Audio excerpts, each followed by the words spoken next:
Okay, actually this is very alarming. Bakit kanyo? Impeachable 'to, eh. Dapat impeach na 'to, pero nakita ninyo kung paano nila minadali na i-dismiss yung impeachment, complaints kay Marcos Jr. In fact, very, very safe na siya. Bakit kanyo? Safe na siya dun sa 1 year bar rule, pero mamaya pag-usapan natin, yung plano ng mga dilawan diyan kay Marcos Jr. Siyempre alam na ninyo 'yan. Pero anyway, itong recent na revelasyon na merong usapan, palitan ng text messages between the President and, Undersecretary Bersamin, 'no, Adrian Bersamin, yung pamangkin ni Lucas Bersamin. Nasaan na kaya si Lucas Bersamin? Anyway, um, nagtataka ako 'no, I mean although maganda itong development na ito na meron palang palitan ng text messages between these two key people, ano kayang magagawa natin diyan? Tapos na yung ano, sinara na nila yung pinto ng impeachment laban sa presidente. Ganun pa man, tignan natin na kasi kahapon kasi sinabi ni Tinyo kasi Tinyo, alam naman natin makabayang block yung mga yan, talagang grabe yan makakontra sa mga Duterte at ngayon ang kinukontra niya kasama si Marcos Jr. So medyo hindi mahirap paniwalaan pag si Tinyo ang nagsasalita kasi dinadamay niya yung Duterte talaga. Pero siya na mismo nag-confirm na nakita niya ang ebidensya kay Leviste. Si Leviste pinakita sa kanya at pinakita din Leviste kay Erice. Pinasasama ng Makabayan Black sa mga investigasyon sa flood control scandal ang isiniwalat ni ACT Teachers Party List Representative Antonio Tinio na palitan ng text messages umano ni na Pangulong Bongbong Marcos at dating Undersecretary Adrian Bersamin. Sagot ng Malacanang, intriga lang yan ng mga gustong magpatalsik sa pwesto o mapatalsik sa pwesto ang Pangulo. Balitang hatid ni Tina Panganiban Perez. Pinatay at inilibing na ng Kamara ang impeachment complaints laban kay Pangulong Bongbong Marcos. Pero hindi pa sumusuko ang Makabayan Bloc na ano yung solusyon natin dyan? Pinatay na. Nilibing na. endorso sa pangalawang Parang nilibing ninyo yung presidente. reklamo laban sa Pangulo. Pinag-aaralan daw ng grupo kung paano pa magagamit bilang ebidensya laban sa Pangulo ang umano'y palitan nito ng text messages kay dating PLLO Undersecretary Adrian Bersamin noong nakaraang taon. Mga komunikasyon sa pagitan mismo ng Pangulo at saka ni Undersecretary Adrian Bersamin. Ang lumalabas talaga ay siya yung personal runner, ibig sabihin utusan, bagman, Bersamin. Complete na po ang 7.122 delivery sa akin. Tapusin ko po computation today. That was March 24, from July 10, 2025. Ito nga yung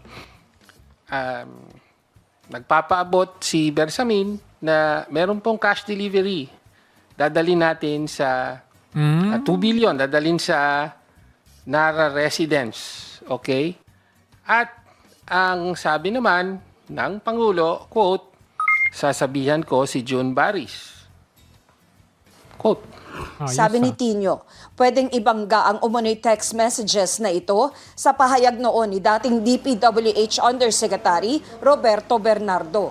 I-correlate natin ito dun sa salaysay naman ni Bernardo. Nagtataka talaga ako, no? Bakit ngayon nyo lang nilalabas? Bakit hindi nyo, diniscuss ba ninyo ito noong pinag-debatehan nyo sa Committee on Justice?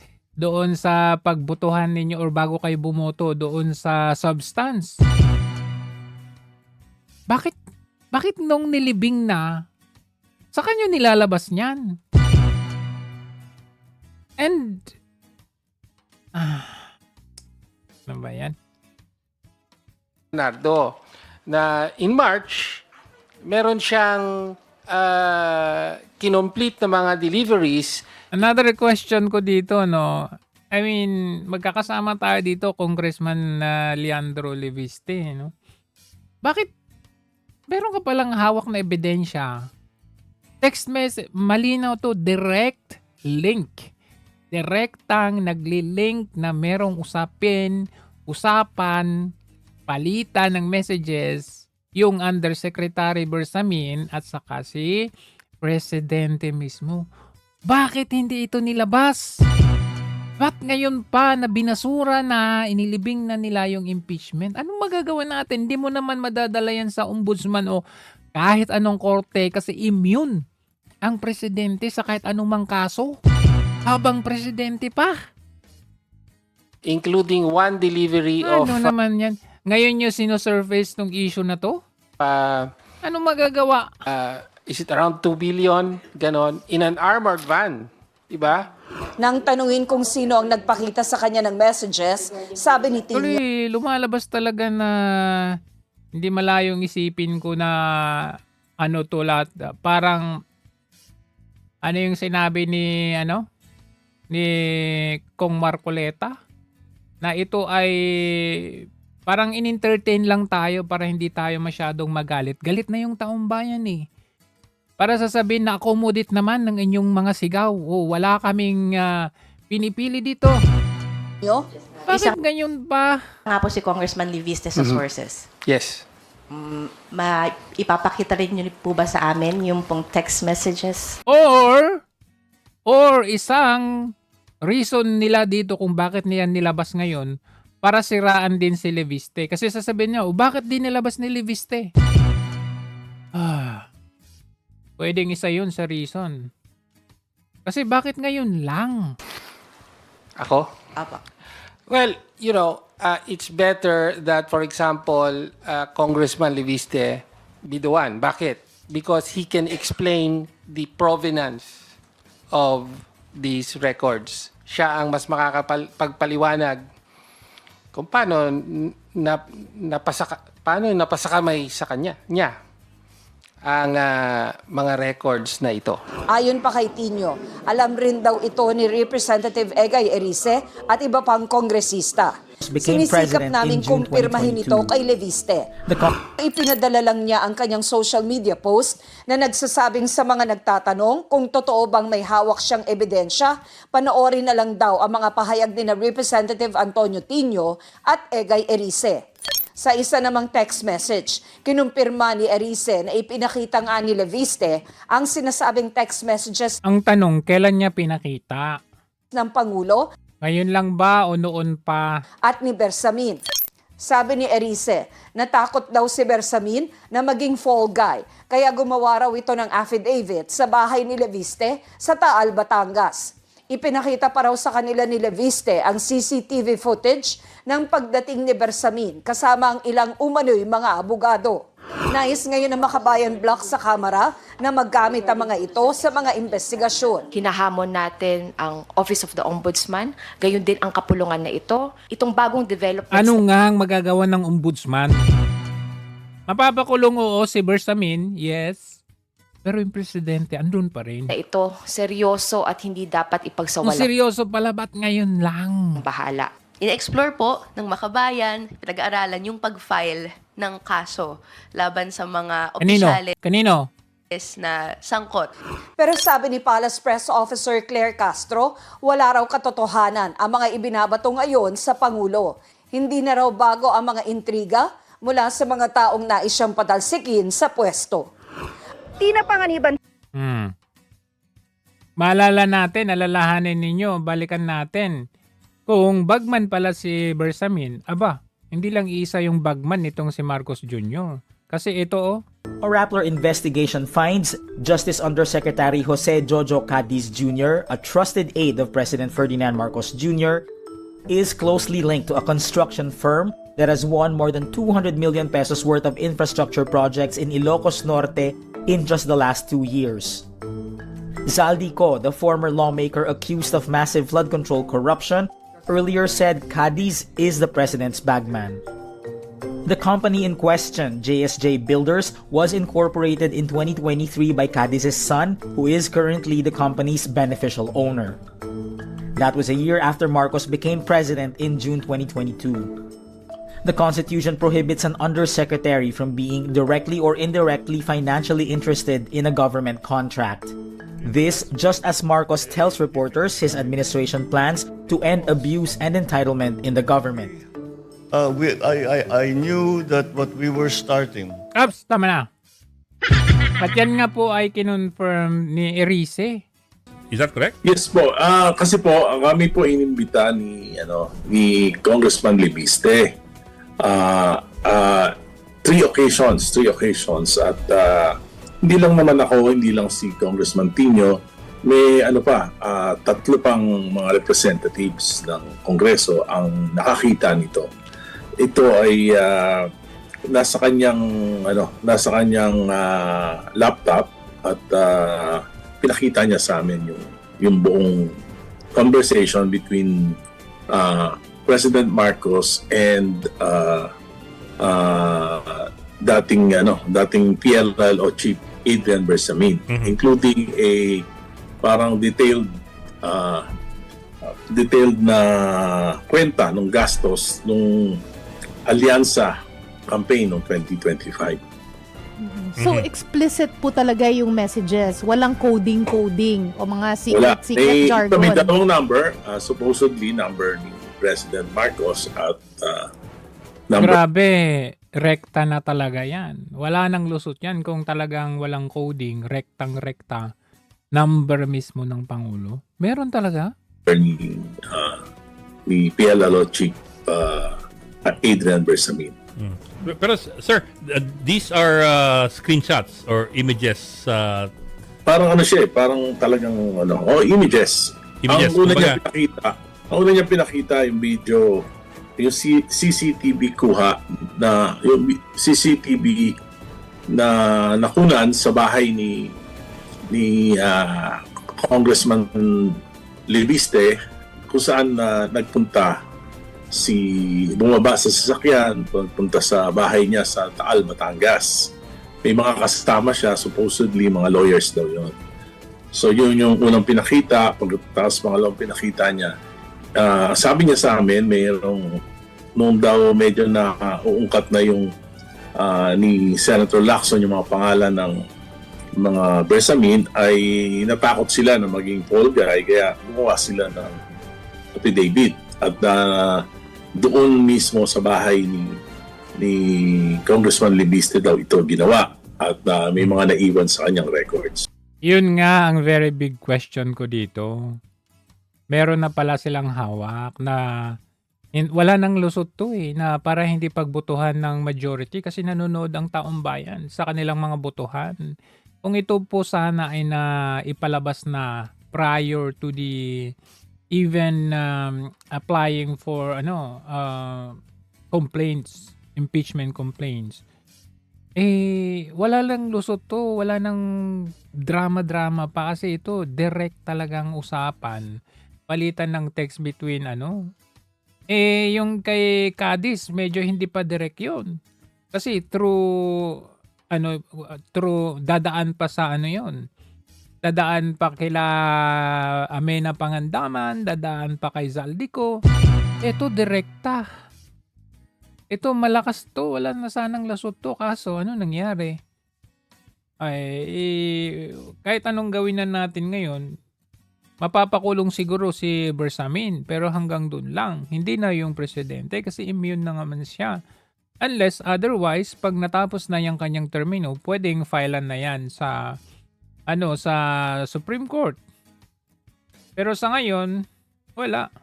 Manlilimas muna sila for again 3 years more. Gagamitin naman ngayon ang DepEd. In the past 3 years ang ginamit nila DPWH. So ngayon, itiniwala in interest na kay Sani Angara or sa DepEd ang budget. Nakita nyo from the biggest DPWH budget, ngayon inilagay na sa DepEd at ipinagyabang pa the biggest budget daw DepEd in the entire history. Pero tignan natin kung may di-deliver nila. 22 classrooms nga lang ang napatayo in the past 3 years. Ngayon pa kaya na malaki-laki ang budget, mas malaki, pinakamalaki. In the past, ang pinakamalaking budget, DPWH, pero nagkaroon naman ng maraming ghost project. Anong assurance na hindi maulit dito sa DepEd, di ba? So, kaya nga dahil dyan, yun na nga, nangangamba talaga na mabalik tayo sa gray list. Ibig sabihin, malaking impact niyan sa ating ekonomiya. Tayo po ay nangangamba nga po yung BSP daw na mukhang mapapasama daw tayo ulit. Kakaalis lang natin sa gray list. Last year. Ano po nga po yung magiging epekto nito? Ito, kakaalis lang natin sa gray list nung Feb or January or Feb 2025. Taas noo ang gobyerno. Kita nyo, napaalis natin sa gray list sa under ng Marcos administration. Pero kung aalamin pala natin, dig deeper natin, kaya naalis tayo sa gray list kasi yun yung accumulations ng mga applications since the Duterte administration. Hindi naman, it takes time naman bago ka maalis sa kasi kailangan mong patunayan.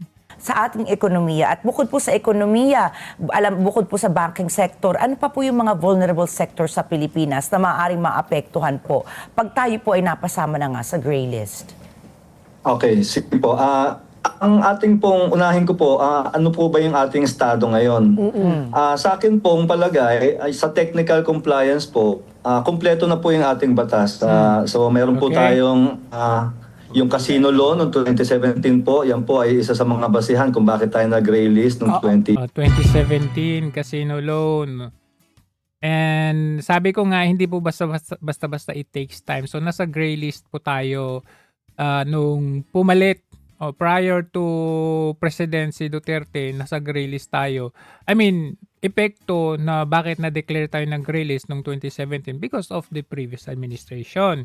So ngayon, the Duterte administration coming into ay ginawa naman ang lahat para malabanan itong mga ito until ma-comply lahat ay yung mga requirements at I think 2021 saka na-comply lahat yung mga requirements and then after that ngayon 2025 saka natanggal sa gray list. Pero ngayon nangangamba tayo na baka within these 3 years remaining babalik na naman tayo sa gray list. Ano ba yung gray list na yan? Meron, na-cover na po natin ang mga casinos. Nagkaroon na rin po tayo ng batas para sa pinalakas po natin yung anti-terrorism law natin. So meron po tayong Anti-Terrorism Act na Sino yung gumawa ng anti-terrorism law? naipasa rin noong 2020. Kita nyo?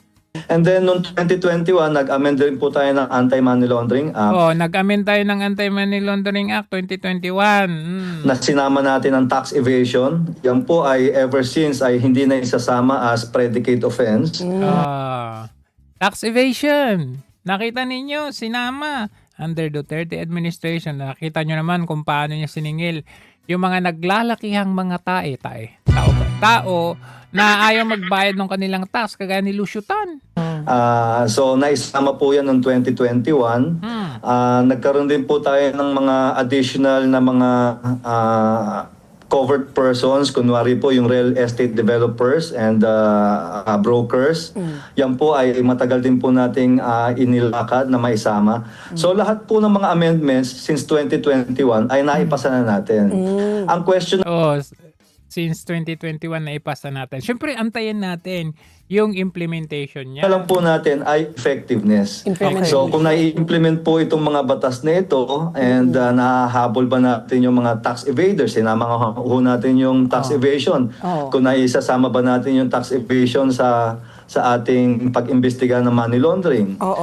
Yung real estate developers ba ay may nagre-regulate, nagsusupervise para i-ensure na sila ay nagre-report ng mga covert transactions or suspicious transactions. So yun po yung ang wino-worry po ng Bangko Sentral. Baka hindi ma-assess na effective yung ating implementation ng mga batas na pinasa natin just recently. Okay, go ahead. Sorry. yung po mga financial institutions all over the world, i-assess na naman ng mga Pilipino as high risk.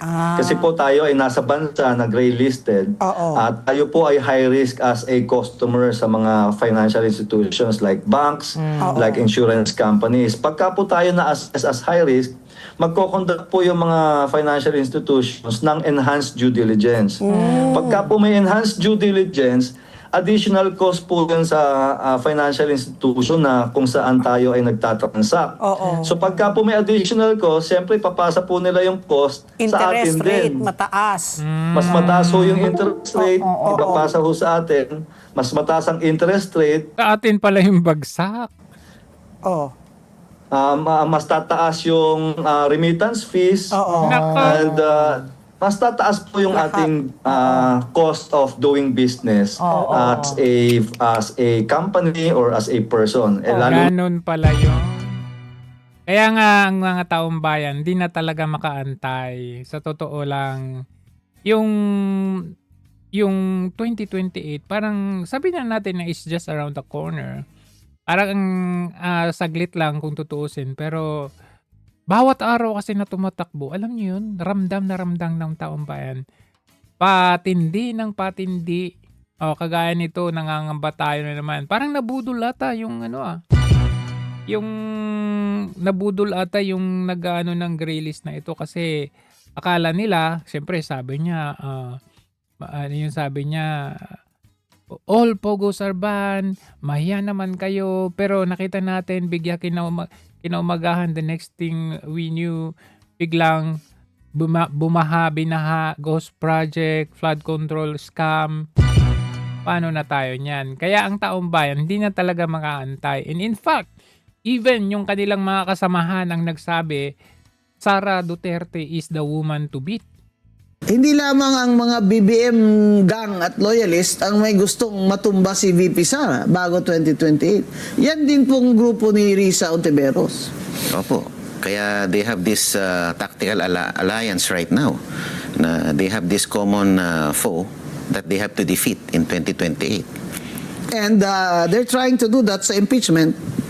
Kasi pag i-election mo ngayon, sinabi na ni former Senate President Franklin Drilon at ni former Ombudsman Conchita Carpio Morales na VP Sara is the woman to beat kung mag-election tayo ngayon.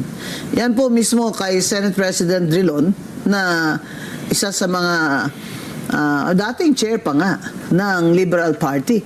Ano? Kaya dating chair ng Liberal Party, siya na mismo aminado na talagang woman to beat talaga si VP Sara.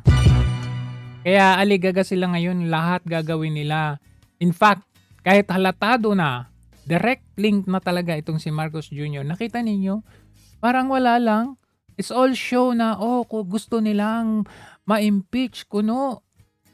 Pero nung nagkabutuhan, nakita na natin lumalabas na ayaw talaga nila kasi ang susunod dyan is yung the woman to beat.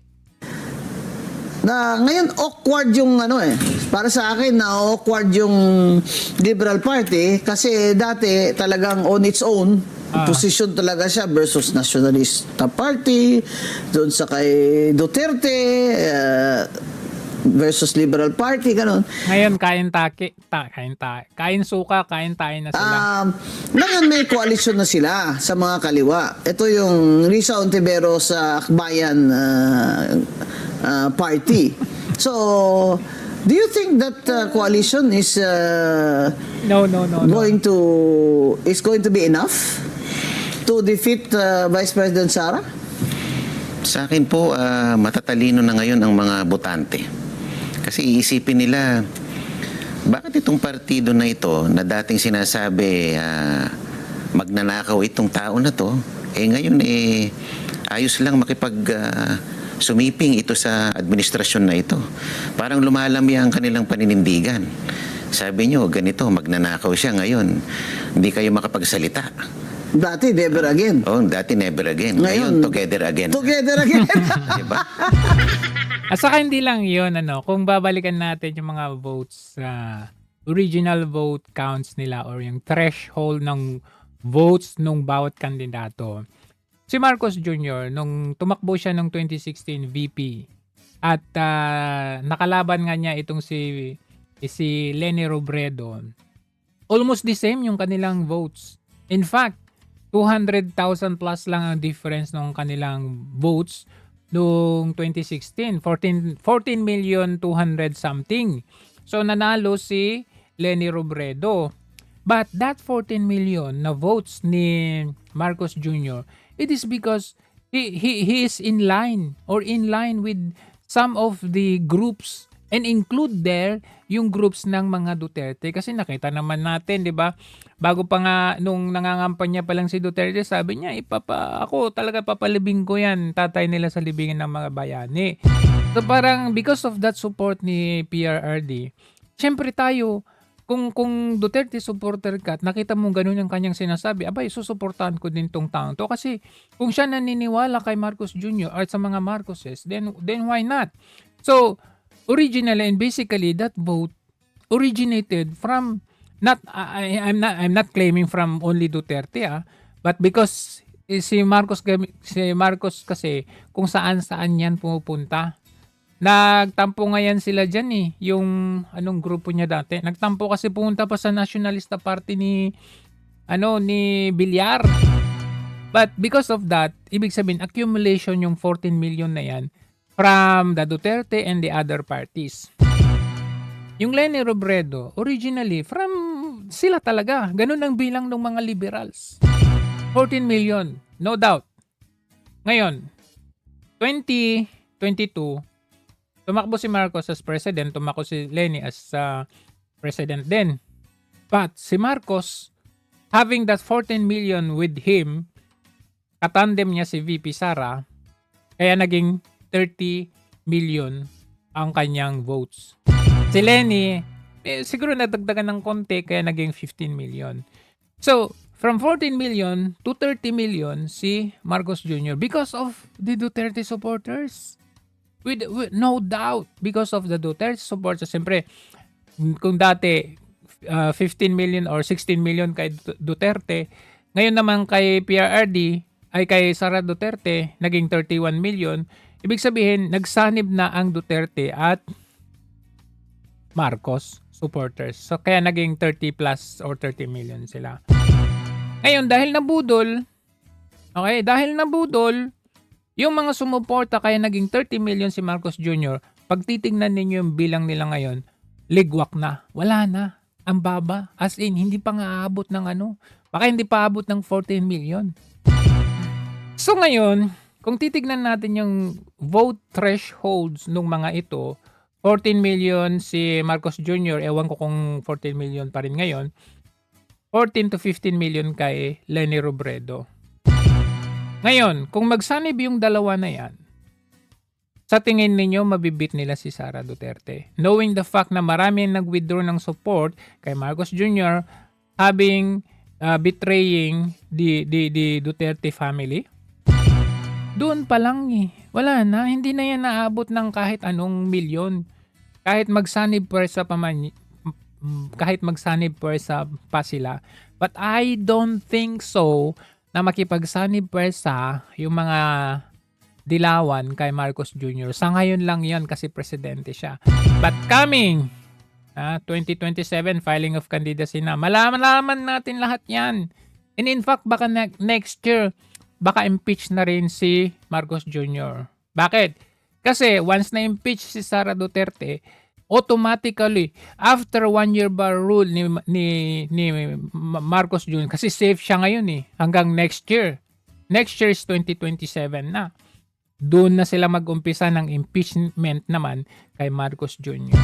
Kayo kasi mga tanga So, together again. Sana po mag-isip yung mga tao na ito bang mga ito dapat ba bigyan ng kredibilidad? Dahil kaya yung mga tatawa-tawa na kung magaling si Duterte, kung hindi ganap si Duterte, bakit siya nakakulong ngayon? Tatawa-tawa kayo mga loyalista nga kayo ngayon Pero next year, antayin ninyo naman si Marcos Jr. Ewan ko kung tatawa-tawa pa kayo. Kumbaga sumisiping ka sa dati mong kaaway para lang magapi itong malakas na kandidato. Matindi ang mga pinaglaban nila. Tapos bigla ngayon, ayaw na nila ng BBM resign. Opo. Napansin ko, Makabayan lang ang nagsasabing BBM resign o Sara resign. Ang Akbayan ay hindi nagsasabing BBM resign, which is an indication for me na meron na nga sila. Meron silang tactical alliance o meron silang opening for a tactical alliance with the BBM gang in 2028. Yan po ang I don't think is an alliance. Ngayon lang yan talaga. dapat malaman ng mga Pilipino, ng mga kababayan natin, dahil po asiwa po ako sa mga ganun na ideology ng kaliwa, tapos sasama na naman sa Marcos gang para lang po sa kanilang desire for power na Ayan. Totoong nakakasiwa talaga yung mga ganyan. Kaya nga yung kahit yung mga ibang yung mga Lenny supporters dati, ngayon nakikita na nila. Ewan ko bakit sila nagsisipag-switch ngayon at parang pumapanig na kay VP Sara ngayon. Siguro nakikita talaga nila kung sino yung totoo. Tingnan natin, kagaya nito alam naman natin kung saan yung mga to dati. Mga kasama! Parang gusto kong sumali na dito sa Lakas Tama Party ni Leo Martinez. Kapartido sa Lakas Tama Party, may kasabihan tayo, if you cannot beat them, join them. Ay magbalimbing na lang tayo para kay BP Sara. Ito po ang inyong gamang lingkod, Congressman Manik Manaog from the Lakas Tama Party at your self-service. Self-service. Mga kabayan, balita ko, pagkakataas ng trust rating nito si BP Sara. Aba, ay anong gagawin natin dyan? Kaya tamang-tama, dapat gumulong na yung impeachment complaint against BP Sara. Dahil yan laang impeachment ang makakapigil diyang kay BP Sara Ang makakatalo sa kanya. na maging presidente sa 2028. Aba, sa dami na ipinukul sa kanya at sa lahat ng mga usap-usapan diyan, improve ang trust rating, tumaas pa. Kanya, Baliktad. iniisip ko tuloy, if you cannot beat her, ay di magbalimbing na lang tayo for 2028. Anong sa ninyo, mga... Abay, maganda yan. Yan ang the best na move ninyo. Ito pa. Pababa ng pababa, BP Sara, pataas ng pataan. Ito po ang inyong abang lingkod, Congressman Manik Manaog from the Lakas Tama Party at your self-service. Balita ko ay pababa ng pababa ang trust rating ni Pres BBM at pataas naman ng pataas ang trust rating ni VP Sara. Ayan, hindi ba sinabi ko na noon na kung gusto mong tumaas ang iyong trust rating ay dapat magpakulong ka. Magpakulong ka ng mga guilty diyan sa flood control project. Magpakulong ka ng mga congressmen na naging kontratista. At pakulong ka ng mga senador. Paano yan? Pakulong niya sarili niya. Direct link na siya doon kay Bersamin. Na kumita diyan at nakipagsabwatan sa mga kontraktor. Iyon ang tangi mong dapat gawin para tumaas ang iyong trust rating. Kung hindi, pagpatuloy-patuloy ang mga pagbaba mo at pagtaas nito si BP Sara, ay kami sa Lakas Tama Party, no question asked na yan. Abay, di kami tatalo na doon. Ayun ang trusted iba na ang trusted. At saka, may pera yan. Ano ba yan? Kaya nga, alam niyo, pag pinapanood ko yung videos ng mga turistang pumupunta ng Davao, kagaya nito, pag pinapanood mo yung mga ganito, para ka na sa ibang bansa eh. At first glance, kala ko na sa ibang bansa. Pero ito pala ay sa Davao. Yung Maaling pag-abot sa Ladislao Station. Mga ganito ba? No doubt na sobrang ganda. Davao City. Kumbaga, yung lugar nila is a mere proof na hindi sila kurap. Ano yung dapat lang para sa pera ng taong bayan? Doon na pupunta. Imagine niyo. Di ba? Puno ng CCTV. Oh. Di ba? Ito yung driver High-tech. side. Ayan, oh. Si Sir, oh, excited na to bumiyahe, oh. Di ba? Si excited na bumiyahe yan. Mga ganyan So, ba? napakaganda ng kanilang modern bus dito. Dahil, dito Para lang na sa naman ibang yan, guys, bansa lang, sa no? Davao City, na kung saan pwede kang makasakay ng libre, quality, malinis, at syempre, magandang bayan sa mga Meron pa ganitong para sa klaseng mga, experience. Pag naka-visit ano, ka sa Davao, kanilang disabled. Tingnan meron mo, pa yan, oh. ditong pang PWD. Di ba? Naupuan, no? Para hindi na sila Kumbaga, alagang-alaga talaga. Hindi kagaya sa administrasyon na ito. Wala talaga. Tingnan mo, bandal-bandal na pera, nilulustay lang habang ang nila. mga tao, ang bilyong pera nakalatag sa mesa ng DPWH. Habang ang mga tao, halos maka-earn lang ng 30 pesos pagbebenta ng kung ano-ano para makabili lang ng bigas. Pag napunta ka sa Davao, ay, ito makikita mo. The best. Oh, tignan nyo, oh. Yung kanal, malinis. Wala kang makitang ano ng candy dyan. Oh. Fresh ang hangin. Walang katulad. At in fact, ito, hiramin natin yung video ni Master Judea. In fact, sa mga krimeng pagnanakaw, makita mo rin, mag-iwan ka lang ng helmet dyan. Hindi yan mawawala. kahit mag-park ka dito ng motor, yung mga helmet nila iniiwan lang dito. Okay, dito sa Davao, kahit mag-park ka dito ng motor, yung mga helmet nila iniiwan lang dito. Nakaiwan lang mga helmet dito. Ayan, oh. Walang nagnanakaw ng helmet dito. Ayan, mga Evo pa, mga helmet dito. Mga Zebra. Ang lupit. So, kahit merong helmet depository doon, hindi na sila nag-ano. Kasi wala naman nagnanakaw dito. Ayan, oh. Helmet, may mga Evo. Nako. Yung mga helmet dito, nakalagay lang dyan sa ano eh. Pag sa Maynila yun. Maynila, wala na yan. Huwag ka nang umasa. Ang issue nila ngayon, China, South China Sea, West Philippine Sea. Pero ito, sinabihan tayo, ni-real talk tayo nito. Ano makukuha natin sa Pilipinas? Mahirap na country yan. China has no reason to invade the Philippines. The US wants Greenland because of its resources. It wants to annex Canada so their economy grows larger. The Philippines has nothing to offer. All you have is some politician dancing, poverty. Agoy! Politicians, dancing, poverty. What? Alam mo, nakaka-offend ka, pero yun yung totoo. Ano? Sabi, inaangkin yung atin, i-invade tayo. A lot of households do not have access to affordable electricity. A lot of Filipino children can't read or write. China does not need to have additional problems. Agoy, aray! Pero wag mong isama yung Davao dyan, ha? There's no reason for China to invade the Philippines. Tama! Ako agree.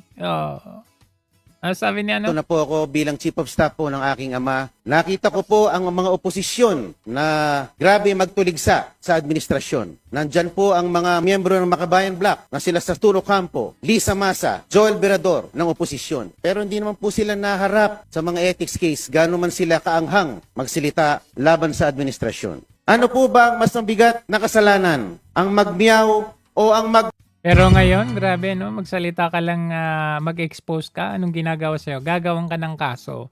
Ethics complaint ka agad. Nakita niyo yung ano nilang kay Marcoleta, yung Senator Marcoleta? Ethics complaint daw siya. Doon sa kanyang sinasabi na factual naman yung kanyang sinasabi.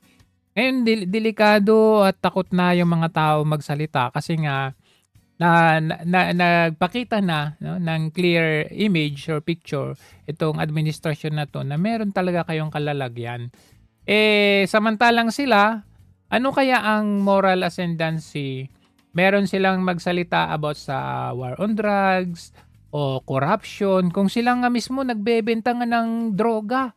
Ito mismo, pare pa to Ako, nang bebenta ng 3 sachet kasi ang kita sa bawat sachet ay 50 pesos times 3, that's 150, pambaon po nila. Pambaon na ibinibigay sa mga anak. Sa mga anak. Paano yung masisira ang buhay? Meron pa baon nung 3 anak, pero yung buhay na masisira, panghabang buhay na po yun. Kaya nga pati aso napalingon sa'yo eh. Pati aso na walang kamalay-malay na aso yan ha. Dog world yan. Pero nung narinig yung sinabi mo, napalingon. Siguro sabi sa'yo, ang tanga mo naman, ang bobo mo So, naman. hindi talaga usapin pang drug addict. Oh, ang sama ng tingin sa'yo ng aso. Oh. Addict ka, sabi niya. Usaping pantawid sa kahirapan para sa edukasyon ng anak Oh, dahil wala ngang pagkakataon. kagatin mo nga, kagatin mo yan. Ibang-iba to sa mga usapin ng mga big-time pusher tsaka drug. Wow, grabe, iba ka, no? Iba ka. And Ito, pakinggan ninyo sa totoo lang. Panahon pa ni Pinoy, nawalan na tayo ng inch ng atin. Kaya wag kayong bato ng bato sa former president. merong increased activity and slowly pinablish yun sa newspaper that there is something that they are going to build, parang bunk houses, and everybody knew it. Si Noynoy alam niya, ang Amerika alam nila.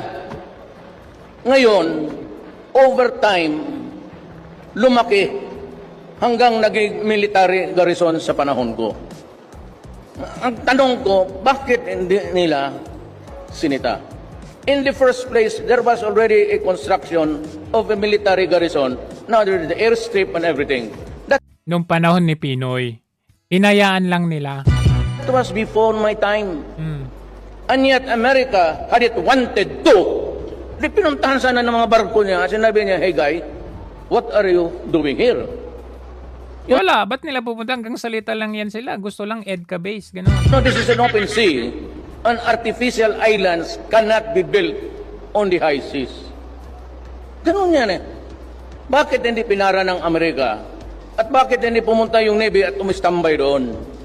Ngayon, sa panahon ko, kompleto na. May runway na, mayroon ng mga armaments. And vessels are there. Ang Amerika, pati itong sila Carpio, want me to do something. What will I do? As a matter of fact, when I went to China, the very first time, bilateral, nandyan sila Anyo, Lorenzana, si Bejadia. Sinabi ko kay Xi Jinping, we are staking our claim sa aming economic zone and we will dig oil in our territory because yung arbitral nakakaso nanalo tayo. Anong sinabi ni Xi Jinping? Nandiyan yung mga military natin, Anyo, Lorenzana, Esperon, Anyo, traidor. National Security Advisor. You know, sabi niya, Mr. President, interpreter, hindi kaya mabuti mag-usap muna tayo. Kasi away sila ni Aquino eh. Doon tayo tinamaan. Hindi ko sinisisi. Wala na akong sinisisi. Pero tinamaan tayo doon. Sabi niya, you know, if you insist on your position, ginamit niya is, there might be trouble. Yun. Yan ang sinabi niya. Why don't we just talk about cooperating, whatever, merong increase. Oh, diba? So, panahon pa pala ni Pinoy yan at isisi kay Tatay Digong. Ngayon, back to the original usapin, no? Bakit ngayon nyo lang nilabas yan? Yung usapin ni Marcos Jr. at ni Bersamin. It's too late na.